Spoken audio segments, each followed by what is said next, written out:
Hello friends, welcome back to the bench. Our patient is a 2012 Subaru Forester. It's AD410. This is actually the same layout. The board is pretty much almost the exact same as the Impreza's WRXs, roughly from the same year. Actually, even all the way to 2017, as far as I've seen. The exact same board layout. We have three main output stages here, and the H driver for the throttle control, and these two, no idea what they do, and those little chips over here. Sometimes there's 4 of them, sometimes 2, sometimes those top ones are populated and these are missing, and sometimes the other way around.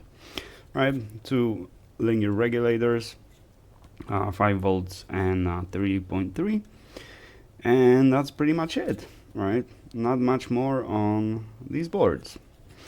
So what is the problem with this one? There is a dead misfire on cylinder number 1. Let me pull up the ticket. Because we have an intermittent weak spark on cylinder number 1, which is a dead misfire, other cylinders were misfiring intermittently. And here's the problem with this description. I tried contacting the client, but I haven't received a response yet. Actually, I contacted the client regarding whether this is the SO or DO version, whether it's turbocharged or not. But after I got the documentation, it turns out that 2012 Foresters just come as H4DO engines only. There's no TC and there's no SO. So that resolved my problem. But what I wanted to ask was which other cylinders were misfiring, and why is that important, you might ask. So these are the 2 output stages, right, that are close here, and the one that is next to MCU, this one. And one thing that it is responsible for, and it's those 2 pins over here, those 2 vias, is CAN high and CAN low. But it's also responsible for other stuff. I don't know what, because typically all we're interested in ECM is, well, typically injectors and ignition coils, and in some cases the CAN is not working, so that's IC501 that is responsible for that. On other versions, the chip responsible is on this side, and 2 pins, the same pins, and the same chip is just located over here. On this one, we have 2 chips, right? This one, and they're respectively SE970 and SE872. And this one, 872, is responsible for ignition on cylinder 1 and 3, and for injection on cylinder 2 and 4. And this one is responsible for ignition on cylinder 2 and 4, and the injection on cylinder 1 and 3. So basically, there's 2 chips responsible for ignition and the ignition and injection, right? So it kind of matters which cylinders are misfiring, which cylinders have problems with either injection or ignition, because that depends which chip you want to replace. In this case, since it's intermittent on some cylinders, but primarily on cylinder number 1, so obviously SE872 needs to be replaced, but since you're doing it already, then you should replace 970 as well. Now the customer purchased this repair via eBay, and I list this repair on eBay as ignition driver replacement. So naturally, that seems like it's the right listing to purchase. But on the listing, I'm showing the picture of the actual driver, which is this one. Right? This is SE 481 IC 602 on those boards. And instead, on this one, we have to replace 2 of these. Right? So it happens. You know, we can't really rely on the customer to be able to pick the right listing if you're not restricting the listing to certain models. But I don't restrict that. I just say some Subarus, because the list is very wide, and there are, if you just go by, you know, 2008, or no, maybe 2010 would be the best example, 2010 Outback. There are 2 kinds of 2008 Outback. Actually, there's a few models as well. You can have LL Bean edition, which is going to have different ECM than regular Outback, non-LL Bean. Sometimes if you restrict it to H4 engines only, because this is typical, this IC602 481 is typical on H4 engines, but you can also see it on Outbacks with H6 engines. You also see them on the turbo versions, right? But not on everyone. So basically, it's very difficult to restrict the list, or to devise a list of models that this repair is for. So there is a little bit of, you know, guesswork that, you know, that someone has to do. And, you know, in this case, what I'm going to do is just clone this one into the replacement and send the both ECMs back to the customer. But since I have the replacement over here, now this is repurposed, right? This is recovered from the working board. I do have the new ones, right, straight from the factory, but 970s only, right? Because that is the repair I offer. So even after replacing this one, if the problem doesn't go away, then we still kind of have a, you know, question whether the chip was faulty on the board that I recovered this from, which is very unlikely, because all these boards that I get are working boards. But you never know, right? It's best to replace them with the new chip. But why are we replacing this one basically for free? Because knowledge is expensive. So what I'm going to ask the customer is to first install this one after the replacement and see if there's any difference. That will tell me whether the chip can be responsible for that, because there are other possible causes. Now, as far as the connection to the ignition coils, this goes directly, right? I think this pin and this pin, they go directly to the harness. There's no resistors on the way, transistors, nothing like that. And the difference between, on these machines, on these models, the difference between injection and ignition is that the injectors are always controlled with the ground signal. They always receive 12 volts on one pin, and the ECM just shorts it to ground to open the injector. Ignition coils can also work like that, also be controlled by the ground, but on this particular one, they're controlled by the voltage signal. So they are always connected to ground, and the ECM sends a pulse of 12 volts. Now that is a lot, I've explained that in my series on the transistors.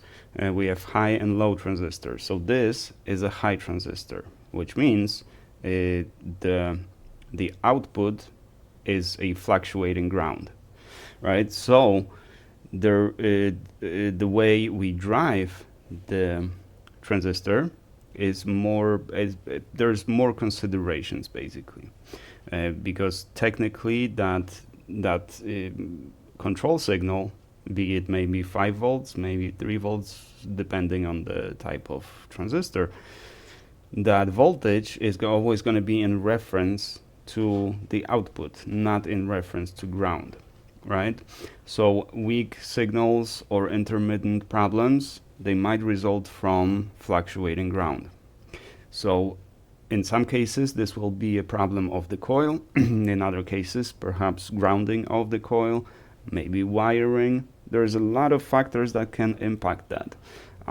So I'm curious if we replace this chip, is the problem, at least on cylinder number 1, going to go away? So let's get to it. Now, the replacement of chips of this size is challenging only because of the size. The procedure is the same, as any other chip. Obviously, QFN chips might be a little more challenging, like IC608 that we do a lot. Mainly, small sizes come with their own disadvantages. All right, you need to be more precise. But QFN chips in general are, in my opinion, a little harder to replace than SLT chips like this one. But with big chips, the challenge is to heat it up relatively quickly. Then, especially if you're removing it and to be repurposed and as a replacement chip, then you can't bend the legs or break any legs off. Also, you don't want to move any other components around it, and with chip this big, you need to pump a lot of heat. Now, this wouldn't be an issue if this was an SLT chip like the MCU, right? It's even bigger, but the only points that need to be melted are the legs of the chip. On this one, on the other hand, there is a big ground plane underneath that is holding the chip down. So it needs to be heated up fairly, it takes fairly long to heat it up. Meanwhile, all the components around it are going to start floating. So the challenge is just not to make a mess. That's pretty much it. So step 1 is to clean it. Step 2 is to protect stuff around it when we're going to be heating. Now, I suggest heating without the nozzle, but you can heat with the nozzle. It'll work as well. You just need to keep moving the hot air, right? And it's going to take slightly longer. But with the nozzle, you have more control over where you're blowing. If you remove the nozzle, then it kind of just blows everywhere. So again, there's advantages and disadvantages of everything, and both these methods are viable, but you just need to be aware of other stuff. All right. Now, to protect the rest of the board, right, we could remove the cap, right, for this procedure, and this one, and maybe this one, right? There's only 3 of them on this side of the board, so just to not expose them to heat, we could use a Kapton tape to reflect the heat. But with Captain Tape, be aware that it's the Captain Tape doesn't really protect from temperature. It reflects the temperature, but it doesn't. It's not an insulator, right? So it's not like you can put Captain Tape on your finger and just touch something that is really hot. That's not how it works. But if you shape the Captain Tape so the hot air just slides on it, then all that heat is going to be redirected, right?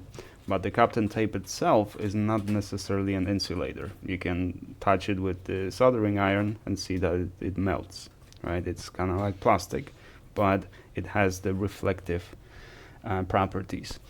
Now, aluminum tapes, on the other hand, same thing.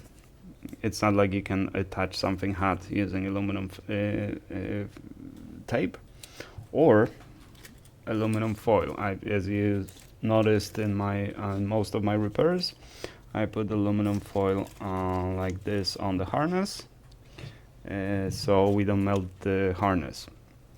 Now, aluminum foil is a lot thicker. It will protect from, it has a lot more thermal mass, so it's capable of absorbing that heat and releasing it, preventing, basically working as an insulator. But aluminum tape is very thin, so you use it the same way. You want it to reflect the heat. So always mind what the shape of whatever you made is. So you want it basically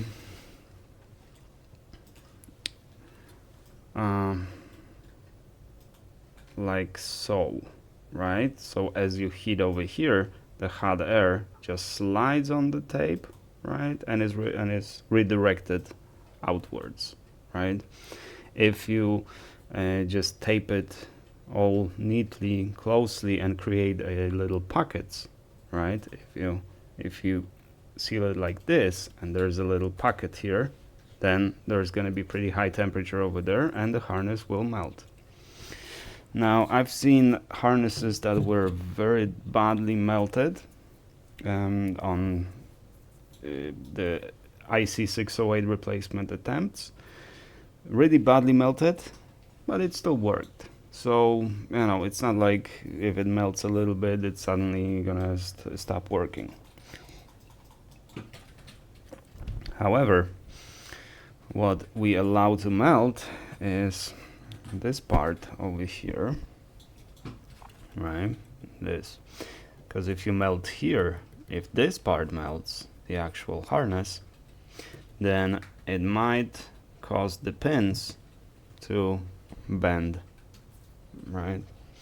And if that happens, well, you're not going to be able to put the socket or put the plug back in the socket. You might damage the socket, the plug, which is even worse than damaging the socket on the ECM, because first you can replace the whole ECM, second you can replace the harness on the ECM. But replacing the plug, that's going to cost you, and it's not something that you can send to my shop, because you would have to send the whole car, So definitely, if you need to break something, or if you need to prioritize protecting something, protect the plugs, not the ECM. Okay, I'm gonna do the no nozzle method, so I'm not gonna have to wave the hot air or the gun over the chip. I can just hold it in place and it'll heat up. Now, doing that, be mindful where the air actually goes. So which way are you holding the board, right? Where do you want the heat to go? So I want it to go away from this chip, because it's not like it's gonna hurt anything over here, but there's fewer components on this side, so I just want it to go this way. I could put another strip of aluminum tape over here to protect these, but it's not necessary. Also, there's a little pocket over there, right? So I don't want to blow this way, I want to blow this way. Now, as far as picking up this chip, the chip lift device, this is pretty cool, right? It works well. I've used it a few times, but on these ones I prefer to just lift it from here, right? You can lift it by the pin, especially if you're discarding this chip, and you don't really worry about that. As long as you don't rip any parts, you're good. But even if you want to repurpose it, I just lift it from here, not by the pins, although that is still that is also perfectly acceptable. Now, you wanna probably grab from here, because the header is gonna be going that way, so you don't want to burn yourself. This is easier for my hand, but I don't know. Well, let's start blowing. Temperature 380 and full blast, no nozzle.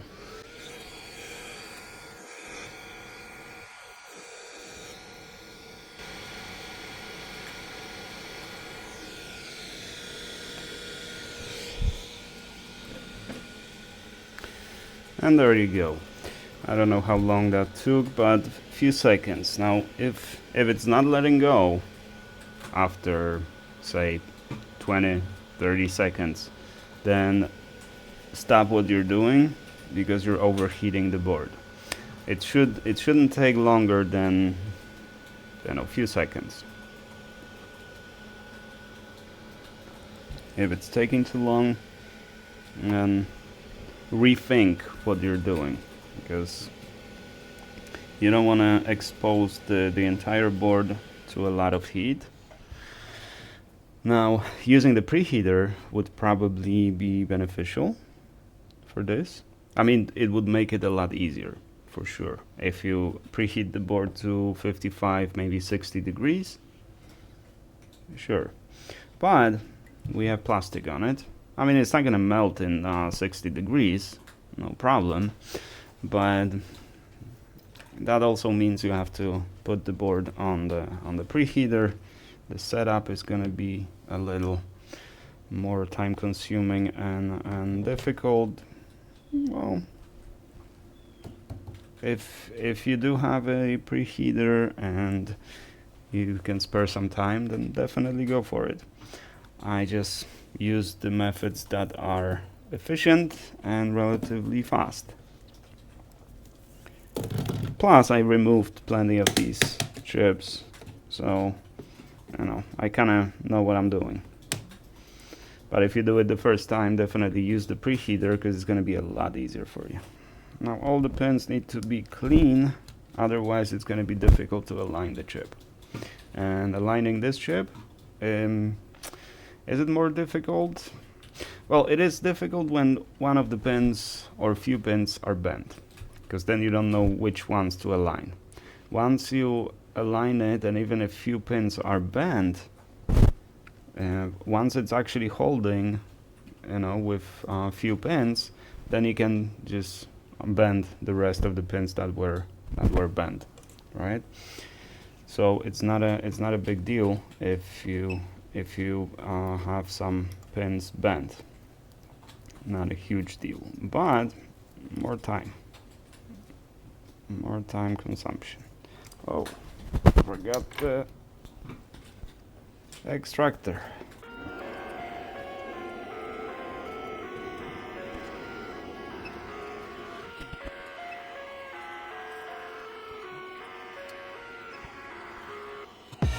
I live inside my own world of make-believe. Kids screaming in the cradles, profanities. I see the world through ice covered in ink and bleach. Cross out the ones who heard my cries and watched me weep. I love everything. Fire spreading all around my room. My world's so bright. Now the trick to getting good wicking results like this, right? Everything's nice and smooth. You can feel it with your finger. Probably you shouldn't, because you don't want to be touching the flax, and especially aggressive flax. But the trick to doing that, to getting good results, is basically having good tools. So having good wick, having good soldering iron, and having good flax. Nothing more. So if your wicking is not producing the results, then one of those three things is not appropriate. So either the flax is not aggressive enough, your wick is maybe too thick, it should be very thin wick, very soft wick, or your soldering iron is not holding the temperature right. Yeah, that is something that unfortunately you just have to figure out. There's no there's no trick into getting good results with bad tools. That's for sure. Now let's see our chip. So alignment, let's first align it. So there is a dot. Alright. Here's the dot, and here's the arrow, pin number 1. So first let's just align it, see if everything is fine. If it's not sliding across the board, if it's catching, that means it's not clean enough. But you can get away with poor cleaning. Yeah, so something is bent because it's not aligning, right? This is repurposed chip, so you can expect some bending, slight bending here and there. Let's get a better zoom on it.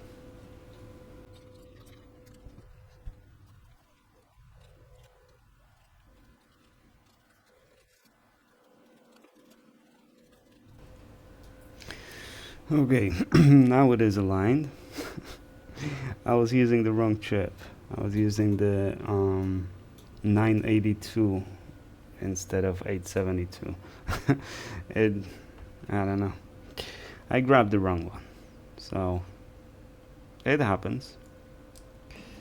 But did you notice I kept struggling with it because I couldn't align it, and I don't know, I just didn't read because that's the first thing I should have done, is just read the chip marking, because it seemed like, it's the different number of pins, and indeed it is. That's why it wasn't aligning. The pins were a little bit smaller. They look the same on the first glance, but they are different. Well, anyways, it is aligned. Right? I mean, it's aligning nicely, meaning we don't have to straighten any pins. If there were some pins that need to be straightened out, well, we would deal with that. Now let's see, how much solder do we have on the other side? Alright, I don't want this solder though, this is original solder. Let's get rid of it and put some leaded. It's hard to breathe, but that's alright. Hush.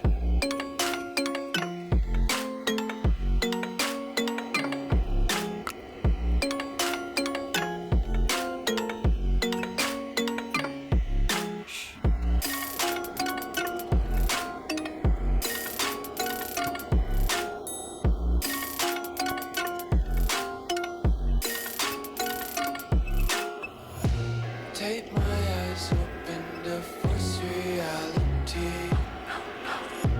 Why can't you just let me eat my weight in glee? I live inside inside my own world of make-believe. Kids screaming in the cradles, profanity. Okay, get it aligned as perfectly as you can. And then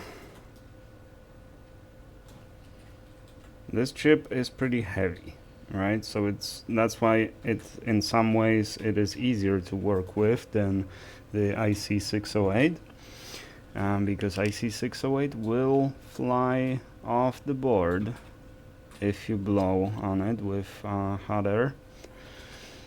Now I'm gonna use 86 liters per minute as opposed to 120, which is the highest. And the mass, the weight of the chip is gonna just drop on the board and it's gonna solder on. Once I confirm that it's no longer moving, it is soldered on, then we're gonna solder on the pins. Simple as that. Some days I feel skinnier than all the other days. Sometimes I can't tell if my body belongs to me. I love everything. Fire spreading all around my room. My world's so bright, it's hard to breathe, but that. Okay, the chip is solid. So we will no longer use hot air, so we can remove the tape.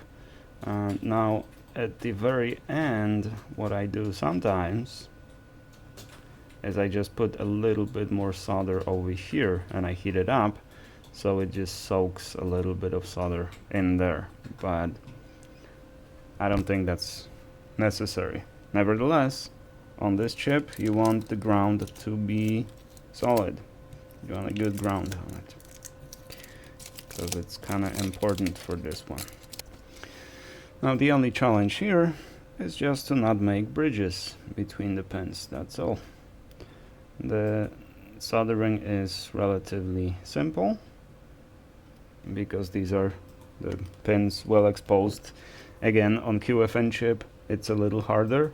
On these it's easier, but it's easier to make bridges here because the bridge could be hiding underneath there, behind the pen. So especially if you put too much solder and that solder just goes underneath the chip, it's relatively harder to remove as opposed to QFN chip, which all you gotta do is just heat up and press on it and all the excess solder will get out of there by itself. This one will not do that.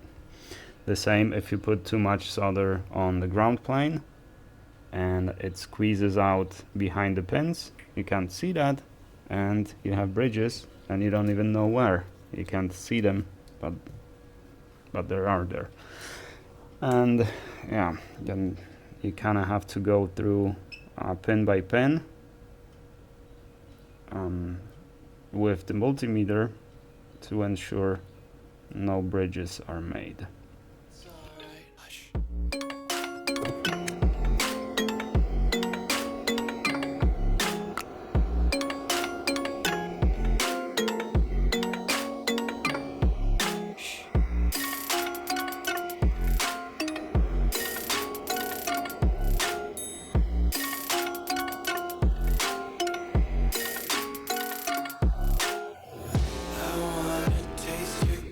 Hold your breath and feel the tension. Devils hide behind redemption. Honesty is a one-way gate to hell. I want to taste consumption. Breathe faster to waste oxygen. Hear the children sing aloud. It's music till the wick burns out.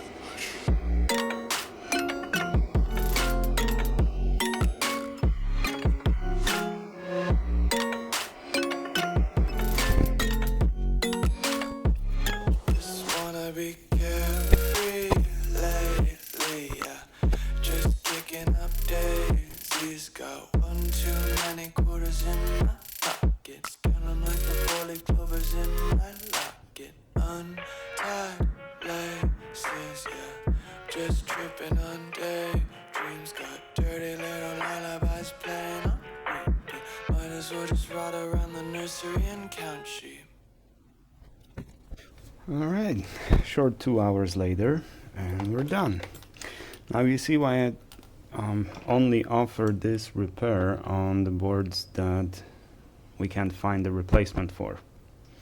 Because if I can find the replacement, even if I have to pay $150 for the ECM to replace it, then it's still going to be cheaper for you than doing this twice on one board, right? So definitely that's definitely this is not something that is worth doing on the boards that you can find a replacement for. But some ECMs are more expensive, some are more difficult to find, and I've had some of these in the past that I just couldn't get the replacement anywhere.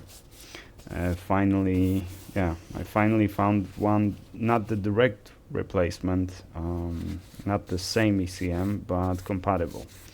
But how do you know it's going to be compatible? What are the differences? That's sometimes even harder to find than the actual ECM. In which case, it makes sense to perform such a repair on them. But on the majority of ECMs, this is not worth it. It's way too much time, way too much effort. And a lot of things can go wrong. But nothing went wrong here.